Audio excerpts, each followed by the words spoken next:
Welcome to the Brand Doctor Podcast, strategies that help entrepreneurs build reputable and profitable brands. Here's your host, Henry Kaminski Jr. Scaling versus growing your business. Yes, guys, there is a difference. Today's guest has started and managed multiple companies over the course of 25 years and has successfully, I'm tongue-tied today, guys. What do you want from me? It's raining out. It's Monday. And he successfully sold 2 businesses. So he's got some experience in the exit strategy department. So during this time, he's coached and consulted with hundreds of clients in a wide variety of industries, including digital marketing, coaching and consulting, software as a service, so SaaS-based companies. He's been in the mortgage business, the real estate space, and insurance, just to name a few. So he's passionate about solving complex problems associated with building and organizing businesses. God knows we all know we need help consistently with that. So after seeing the benefits in his own company, which I like, he's a practitioner, he's excited to bring his diverse set of expertise to his clients. So without further ado, I want to introduce my man, Chris Weiss, to the show. What's going on, Chris? Hey, Henry. Great to be here. Likewise, man. Listen, so give the folks a 3 or 4 minute deep dive into who you are, what you do, and why you do it. I just want to get some context around you. So like you mentioned, entrepreneur my whole life, sold 2 of my own companies. And one of the, I guess, the unique things that I love to do is do it virtually. I have always thought, how can I generate leads online? How can I grow businesses online? So the majority of my companies have been virtual. And then the majority of my clients I work with are actually virtual as well. I just love the freedom. Like, I love the idea. I just think it's fascinating how you can grow $100 million, just multiple $1 million businesses from wherever you are, where you have an internet connection. So I just love that.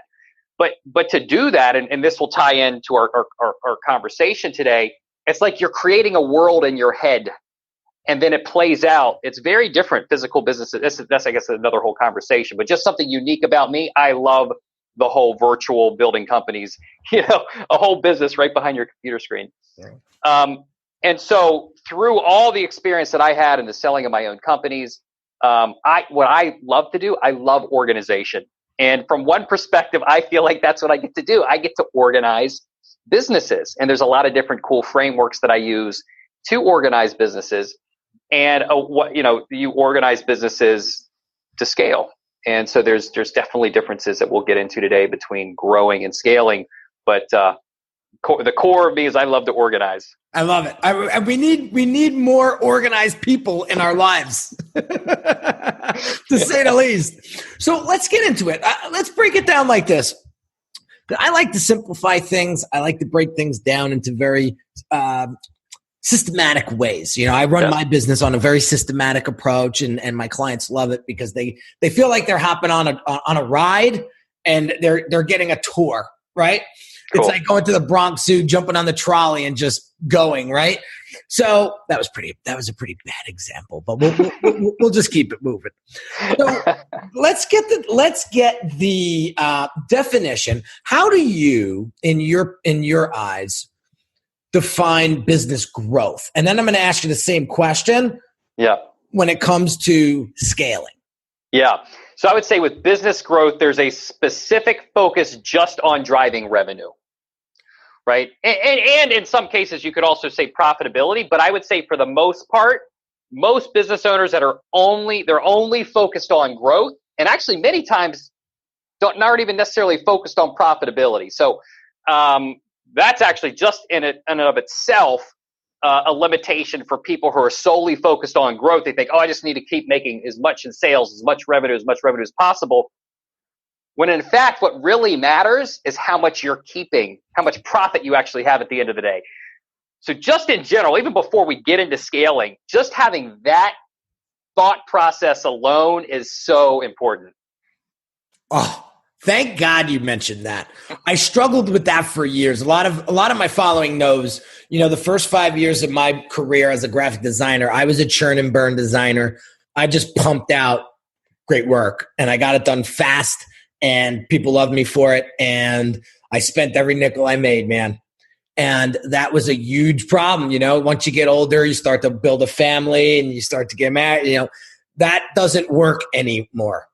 And you start to get into some big problems, which I have. And, listen, that's a story for another day. Thank God I am blessed with the great coaches and mentors I have in my life now that have really helped me turn my whole business around. And I can tell you over the past 18 months, it's been a phenomenal success. I mean, hitting the 2 Comma Club and at ClickFunnels and, it's just been a dream, and it's like finally 38 years of my life, I finally mastered money.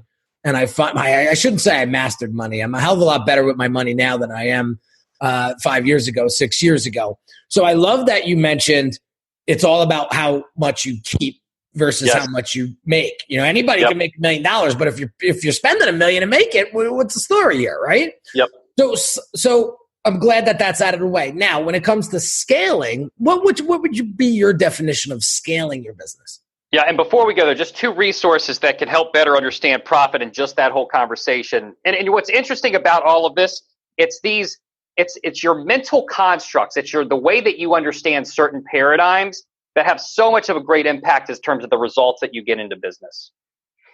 And just to give you some resources on this profit thing, Found Money by Steve Wilkinghoff is a great book for getting your mind wrapped around this.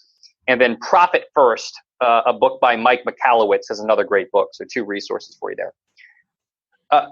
On the scaling side, so the way I view scaling is a systematic approach to growth.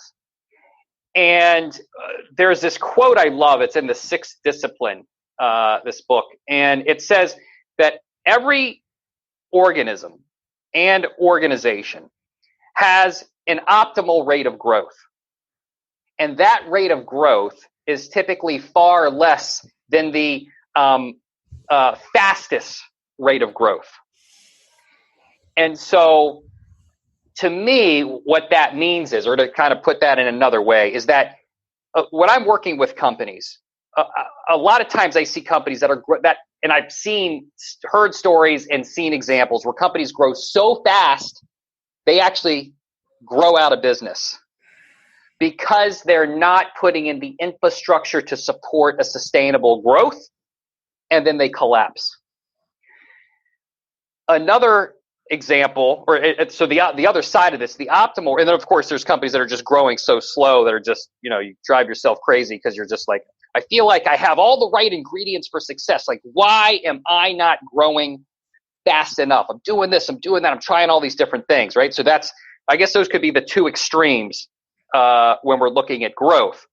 And so scaling it's knowing actually how to drive growth and drive revenue, and at the same time put in the building blocks of scaling. There's 9 building blocks of scaling that I look at to make sure that as you're growing, you're building a foundation. You're putting as your revenue is skyrocketing, you're putting all these blocks underneath it to continue to support it, so that you don't hit a place that your revenue is continually supported by the infrastructure that you have invested inside of your organization, so you can keep on that upward trajectory.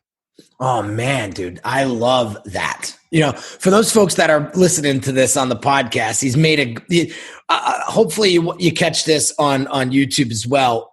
The way you just made that look, that was so, because I'm a visual learner too. That was so helpful to understand, because if you're not constantly building upon that foundation, you're going to crumble. And it's funny, you hit it dead on the head, because that's what happened to me. I was a one-man band for 5-6 years. And then what happened was, 1, I got burnt out. 2, I started resenting my clients because I was just working around the clock and it just wasn't fun anymore. Right. And it wasn't their fault. It was mine, because I wasn't taking the necessary steps to grow and build. And it was funny. It wasn't until me and Russell Brunson sat down when I first got into his inner circle, and we sat down together, and I told him where my pains were. And he said, Henry, it's time to replace yourself. It's time to step away and become the CEO now. And I was like, that sounds a little scary, Russell. I'm not going to lie. Like, I don't know necessarily what I'm doing when it comes to becoming a CEO. But I'm going to give it a shot, because I know if I want to do, $80,000, $90,000, $100,000 months, that it's going to have to happen. Otherwise, this is what my life will be for the rest of my entrepreneurial career. So I dove heavily into systems, processes, infrastructure as far as people go. And now we run a tight little ship. It's all virtual, which I like what you mentioned before.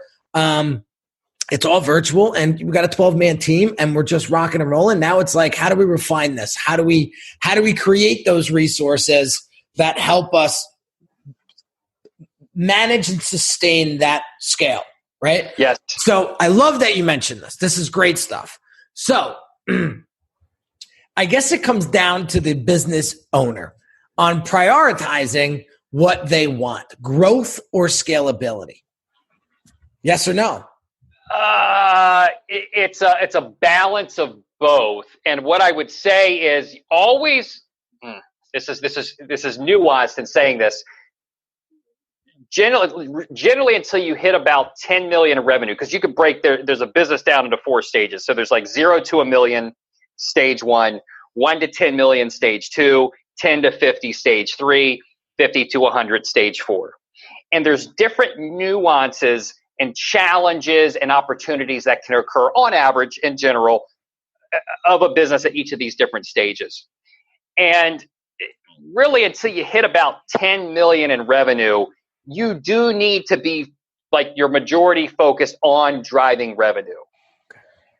And at the same time, there needs to be an awareness of the infrastructure and the systems that need to be put in place along the way, so that when you actually do, because a very common problem in companies that are in that $10 to $50 million revenue range is that their systems are breaking and their customers notice it.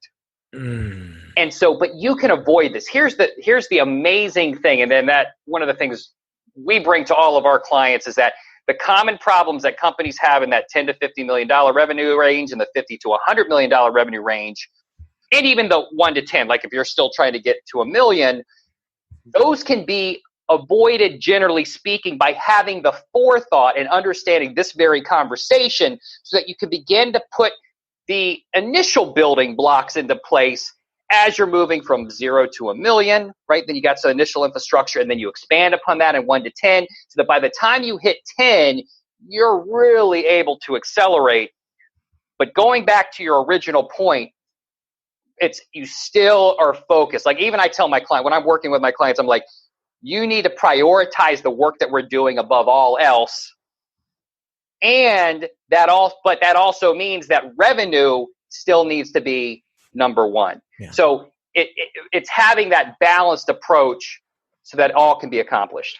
Okay, fair enough. What are some of those initial steps that we should be paying attention to if we are trying to achieve that $1 million mark? Because I know, I have to tell you, it took me a bit to get my first million, and then I got my second one. And then, the last time I hit $1 million, it was the fastest I ever hit $1 million. And that's how I got the 2 Comma Club award.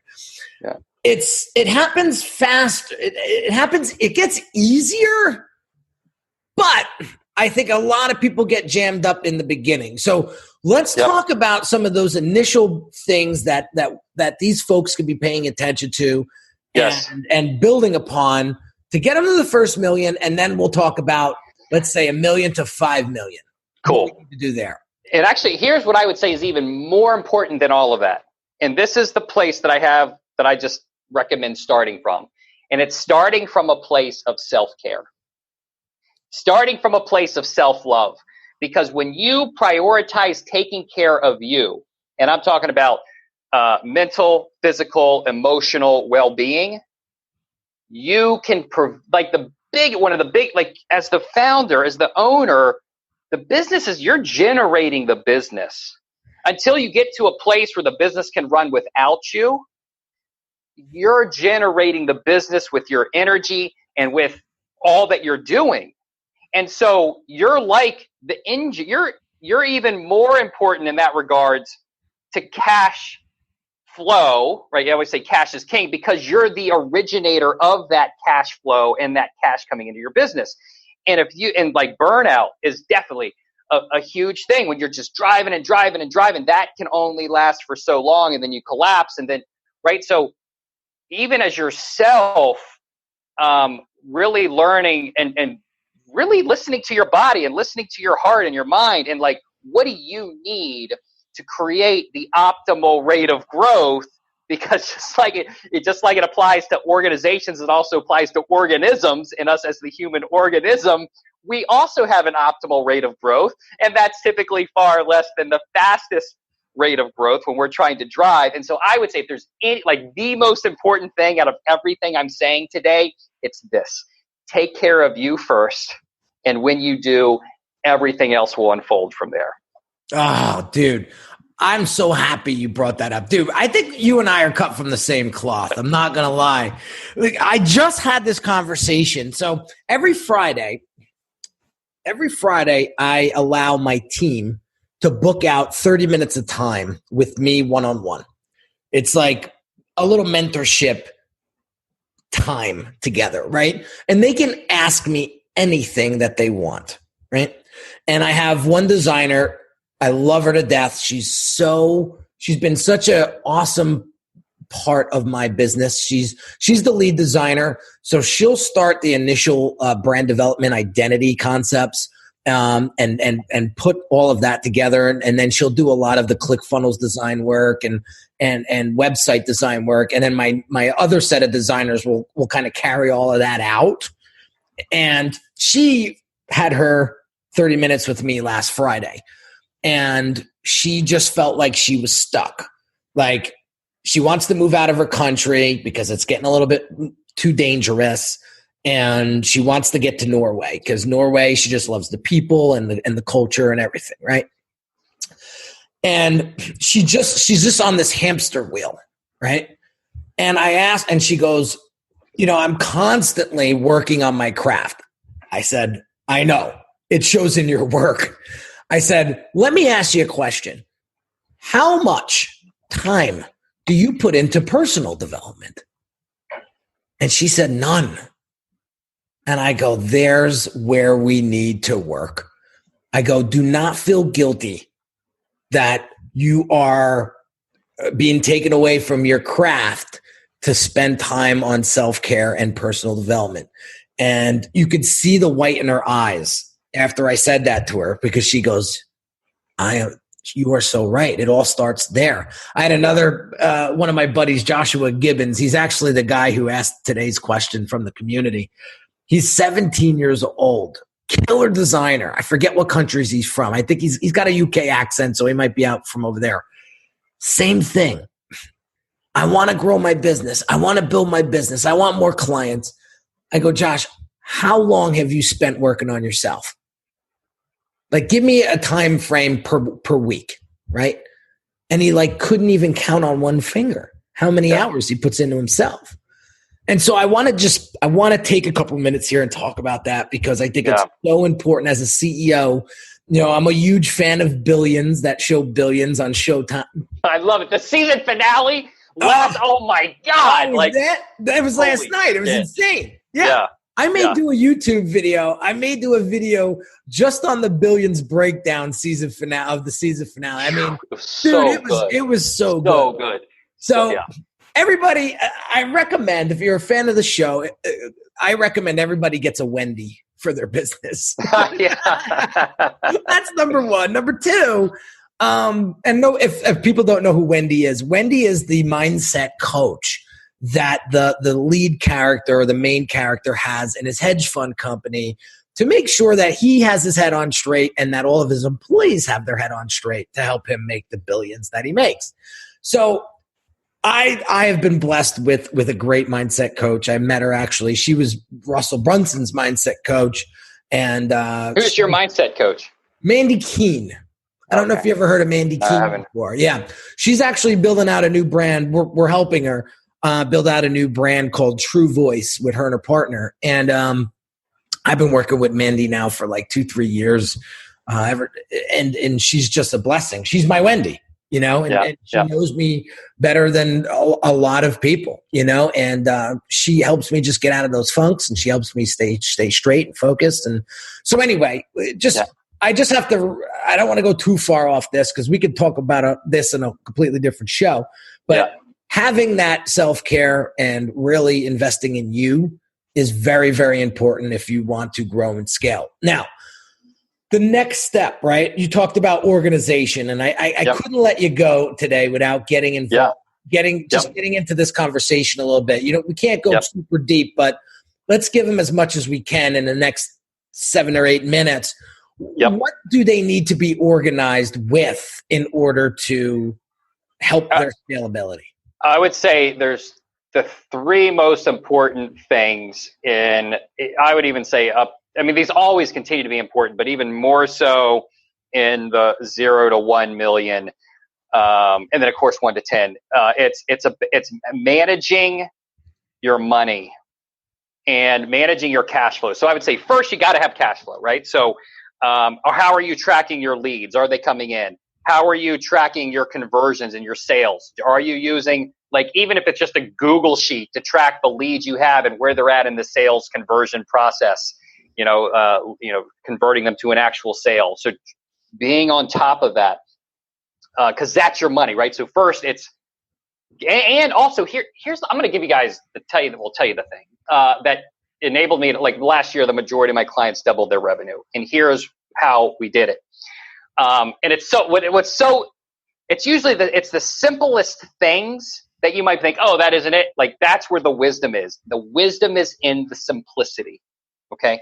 So we just took a frame, and so first off, we had our P&L. By the way, you got to be putting your numbers into some sort of tracking system like your QuickBooks Online or Xero or something, and you need to be looking at your P&Ls every month. That's just basic business stuff. If you don't have that, get on top of that.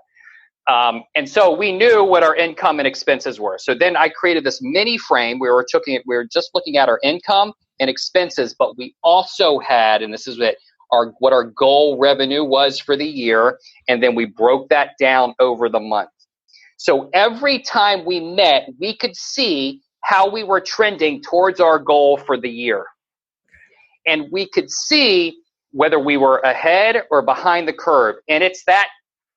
So there's several, let me just break this. So conceptually, I'm sure you get that, but let me break down the different components so all of you can apply this, right? So the first thing is knowing what your numbers are, knowing what happened. The second thing is knowing where you're headed, where you want to go. The third piece is having a frame to look at that, what happened with where you're headed and how you're trending towards that.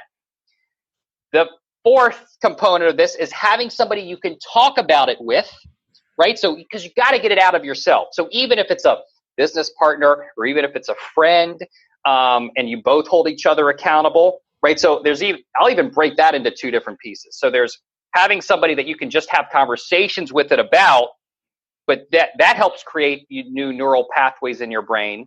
But then there's also if you can have somebody that holds you accountable. And so those are, 5 or 6 pieces of this one concept that doubled my client's revenue. And if you guys put this into place, I know that you'll see massive results from it. I love it. I mean, this is the tactical stuff that we need. Oh, I should say the strategic stuff. I'm going to give you some tactical stuff right now. You mentioned some money management stuff, right? So actually, let's dive into the doc's prescription, all right? This is a perfect segue.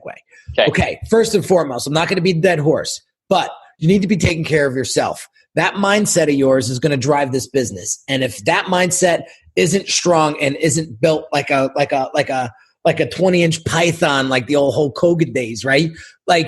It's going to fail.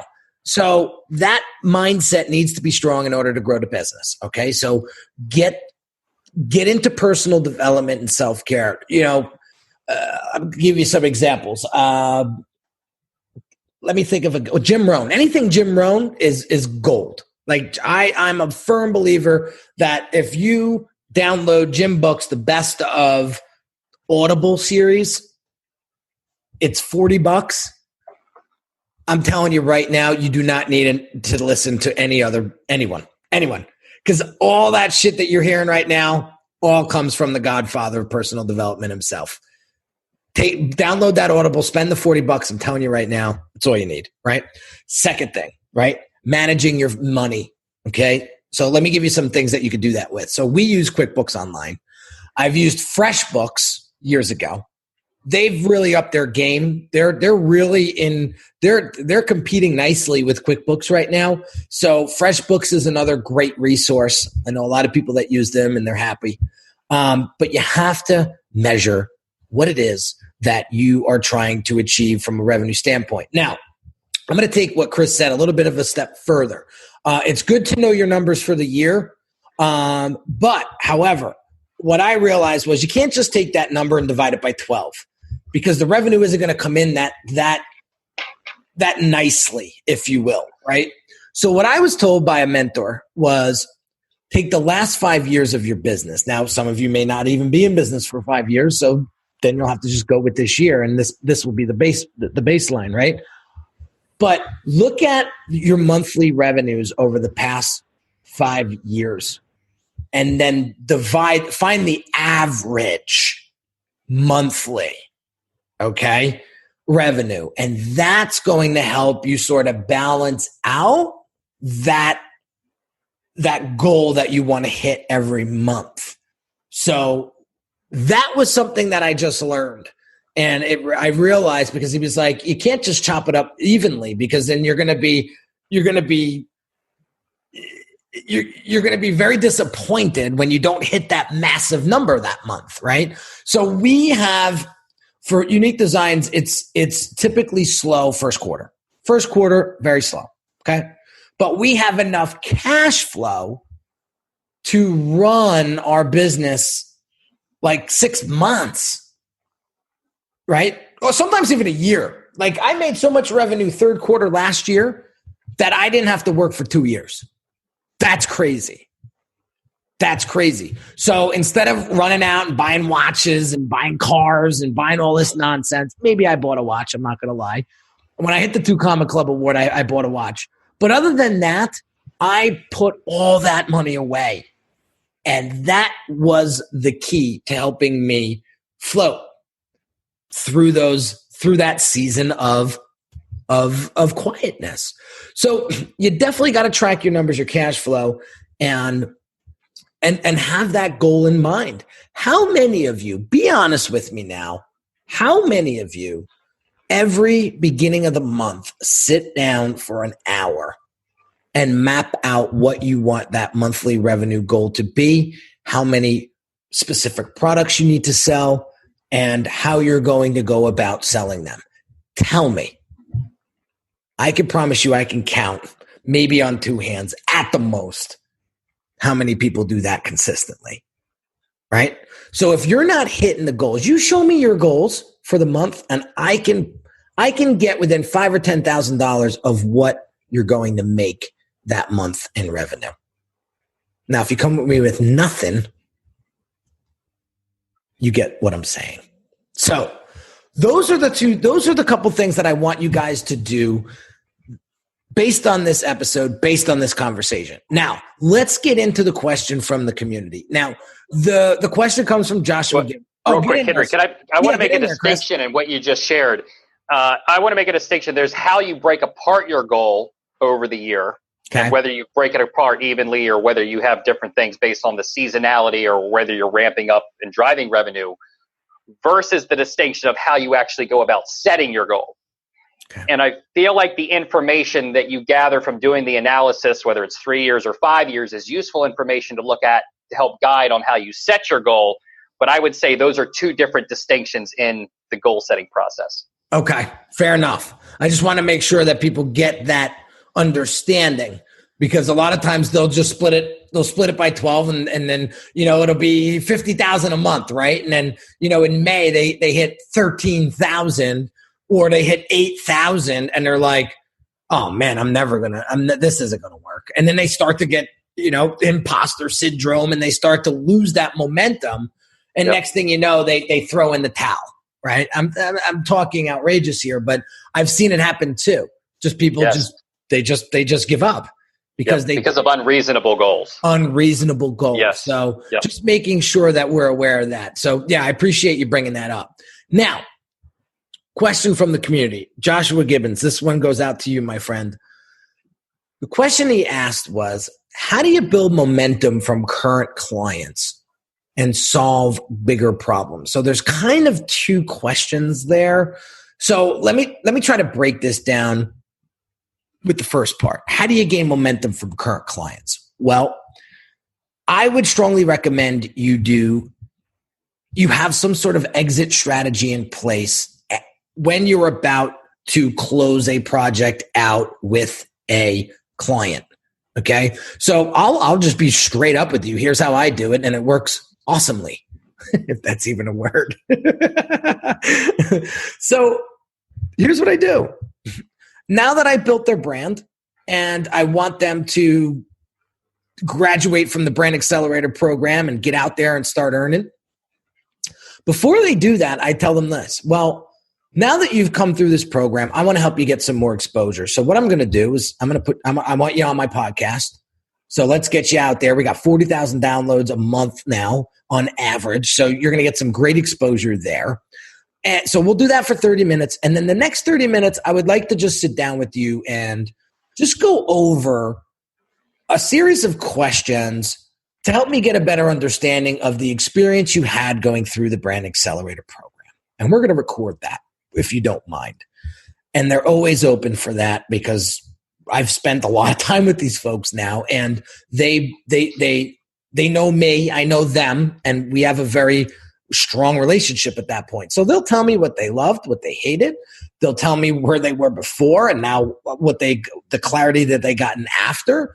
They'll tell me their buying decisions, why they chose to spend on average $50,000 with me.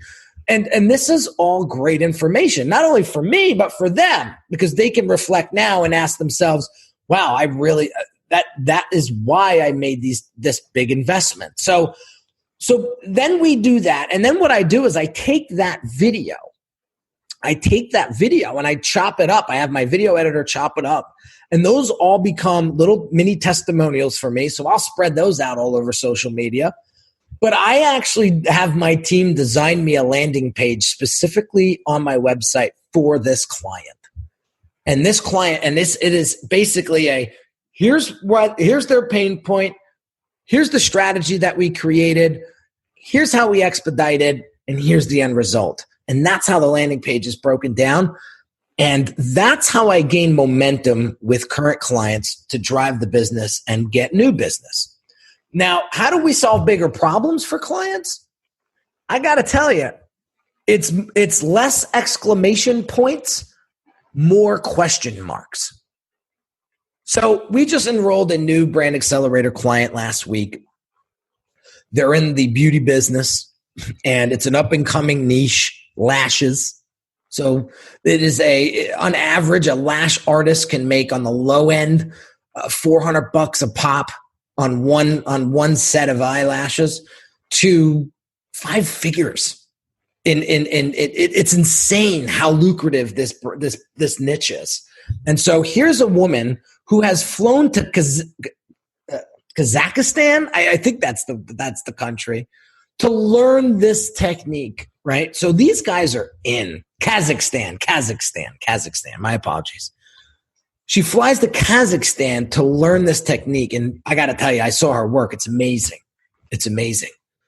But had I not spent an hour and a half on the phone with them prior to bringing them on board, understanding what they were truly hurting and challenged with, I would not be able to solve those bigger problems for them. So for those folks that are starting out or a little bit more seasoned in entrepreneurship, you guys know the importance of questions. And if you're not asking the appropriate questions, then you're not going to get to the root of the issues that these people are facing. And then you won't be able to solve the bigger problems for them. Because in this case, they were ready to spend a few grand on SEO when they didn't have a process in place to actually execute, or I should say not execute. Well, yeah, execute and convert. So let's get to the root of the issues by asking the deeper questions, like why. Somebody comes to you and asks you why I want you to design a new logo for me. I want you to design a new funnel for me. Why? Why do you think you need a new logo? Why do you need a new sales funnel? And let that conversation take it where it needs to be. And maybe you have to ask why a few times to get down to that core. And then you'll have the info you need to solve bigger problems. So I could talk about this for days. But Chris, how would you tackle that question? Yeah, I like that you broke it into two different pieces. And I would say the first part, how to gain momentum with existing clients. And I would say it's to have profit. Make sure that you're structuring the value that you're creating for existing clients and the revenue that you're making so that you have profit left over so that you can invest back into your business to continue to gain momentum. The second piece, how to solve bigger problems. I'm going to assume that you're looking to tackle bigger things that you're currently not solving, and perhaps you're having trouble finding clients that will let you tackle bigger problems when you may not have the experience. I'm going to make that assumption in my answer. And so if that's that, with that assumption, I would say find people that you can just solve those problems for, maybe not even without charging. Just be like, let me help you with that. Apply your experience, get the testimonial, boom. Now you got two things. You got social proof, you got the testimonial, and then two, now you got the confidence that you can actually do it so that the next time, and you'll kind of learn more about the specific needs and how to market for it and how to sell it, right? And then you just keep, I would say pursue solving problems that you truly love solving, because then you're not going to mind putting in the time for free or putting in solving problems where you may not be getting paid for the value that you're necessarily creating, while you're still gaining the understanding of how to sell it, market it, solve it, and to really build the social proof internal confidence. Once you got that, then you're in the next level of problem solving. I love it. I love it. This is great stuff, man. This is awesome. What a great conversation today. This is what I'm talking about. When you get people around you that know what they're talking about, know what they're doing, entrepreneurship gets easier. I got to tell you, it gets tremendously easier. I went years thinking that I knew everything. You can't tell me what to do. And it has gotten me nowhere. And we've all been there. We get a little bit of success under our belt and we think we are the shit. and we're not. We're never going to know it all. And there's always going to be somebody a few chapters ahead of us that we could be learning from. And, my biggest take, one of the biggest things I want to tell you guys today is get around people that know more than you and ask them questions. If you're broke and you got a buddy who's crushing it, I'll tell you right now, the best $80 you can spend or $100 you can spend is taking that guy out or gal out to dinner and just asking them tons of questions. They're going to unload on you some real key insights, which it's your responsibility to act on those insights. Okay. It's not theirs. So put in the legwork, put in the time, ask those questions, and you will win. I'm telling you, you will win. So Chris, as we wrap up, where can people learn more about you and begin to consume some of what you're putting out there? Yeah, I'm going to give you two places, and one's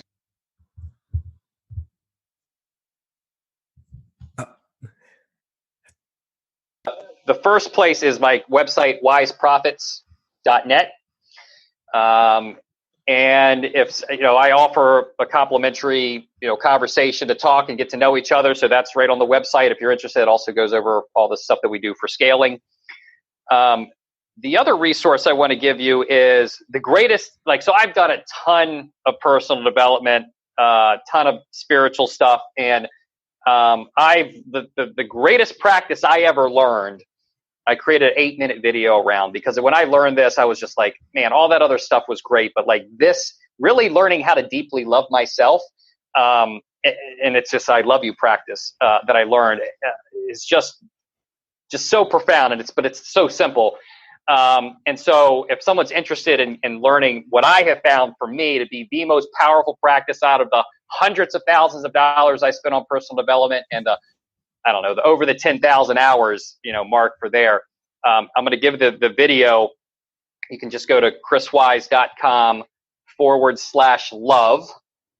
And you can put in your name and email, and then you'll get this video. You'll get an email link to this 8-minute video that teaches you this practice that I do every day. It's something that I incorporate into when I'm helping companies scale. How to start from a place of self-care and self-love. I talk about it from stage. There's a book coming out on LQ and your love quotient that ties into this. So I love growing companies, and I love profit, and I love success. But what I love even more is doing it from a place that feels good, and doing it from a place where I take care of me first. Oh, I love it, dude. I think I got to have you back on the YouTube channel, and we'll talk about LQ. Oh, let's do it. That would be awesome. Yeah, that would be awesome. Well, Chris, man, I appreciate you spending the time with us today and dropping the bombs that you've dropped for us. I think a lot of people are going to walk away with tons of value with this episode. I mean, we left some rocks a little unturned, but man, we gave them a lot. So I appreciate you stepping up and helping my audience, honestly. So yeah, for sure. Absolutely. Happy to. So there you have it, guys. Another episode in the books, man. I got to tell you, this was probably one of my favorite ones over the past few months. Just a lot of great conversation, and these insights are so valuable. Like, you couldn't see me in the background when Chris was talking, but he was talking about self-care. He was talking about how much money you keep, and I was like, yes. I was like jumping up and down. I was like, this guy gets it. I'm so happy he's talking about this. So listen to the doc's prescription, get out there and make it happen. Real quick, couple things. One is, if you haven't subscribed, if you're watching this on YouTube, if you haven't subscribed yet, hit that subscribe button right now. Drop some comments. Leave me some insight. You got extra questions, drop them in the comments below. I'm here. I want to help you. I want to learn from you as well and continue this conversation. If you're listening to this on iTunes, hit subscribe. Drop a quick little written review if you can. That would be awesome. Thank you so much. And last but not least, the new Brand Yourself course is out.